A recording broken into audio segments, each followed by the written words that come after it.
Welcome to the Windows Computer and Technology channel, and the few questions that I've got that I've actually will bundle into this video about 23H2, and so we'll answer all of them.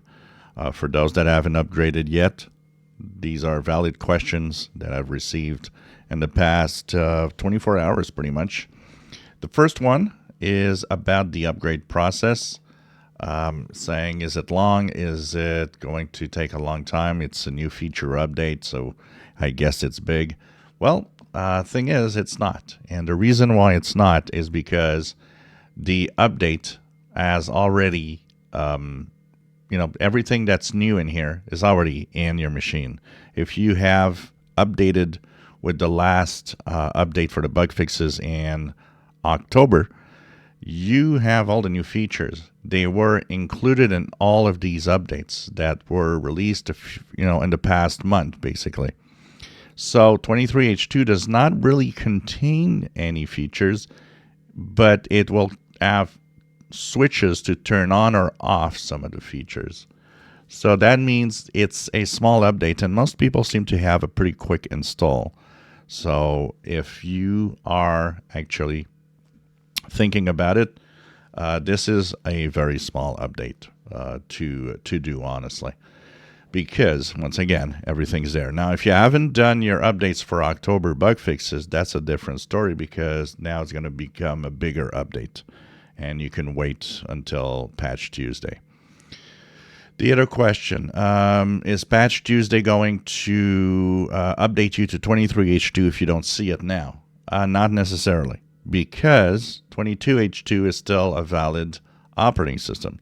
22H2 is going to have end of support in a year from now. So for the next year, you can stay on 22H2. There's no problem. And you don't have to go to 23H2. So what's going to happen on 22H2 is you get your updates. So Patch Tuesday will have its update for 22H2 and its update for 23H2. What is interesting is that these updates will follow very closely, just like the Windows 10 updates.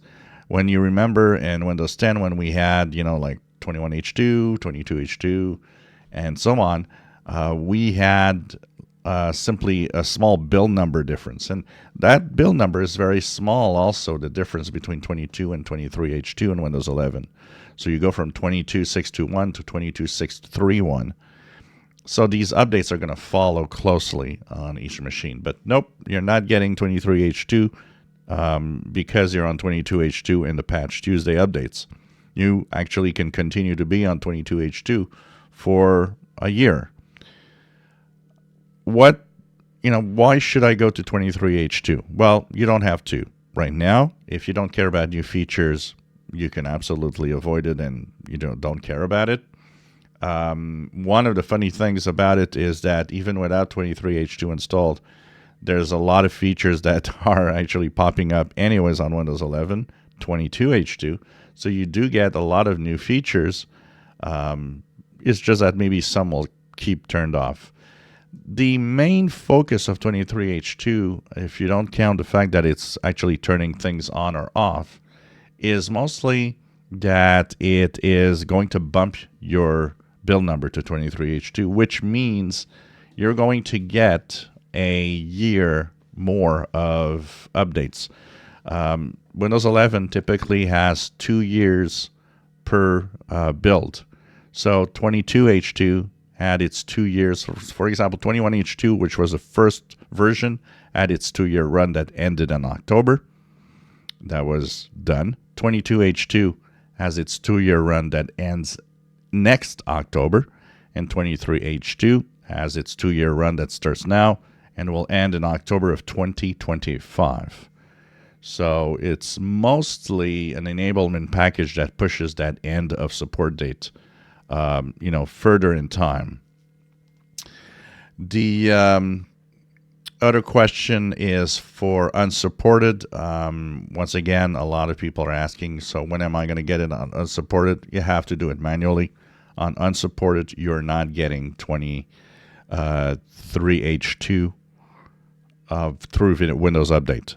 That's clear. Microsoft did, when it actually pushes the Windows updates, It checks for incompatibility for 23H2.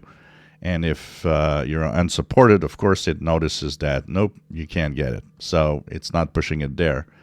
But I've shown a few videos, and I've actually posted a few videos where you can actually upgrade. Apparently, you can upgrade also if you download manually the KB update for 23H2. So just downloading the package manually apparently does push unsupported machines to 23H2. So I haven't tried that, but apparently it works. So that's pretty much the questions we have for 23H2. And yeah, you can keep and stay at 22H2. It's not an obligation to move on for now. Eventually, you will. Maybe a last question. I see a lot of people kind of a little anxious saying, I don't see 23H2. Don't worry. I'll be there at some point. And for all of the other ones that are saying, I got 23H2, but I'm missing some features, I am too. There are things I don't see that apparently are in there. So, once again, it's those controlled rollouts of Microsoft. If you enjoy my videos, please subscribe, give us a thumbs up. Thank you for watching.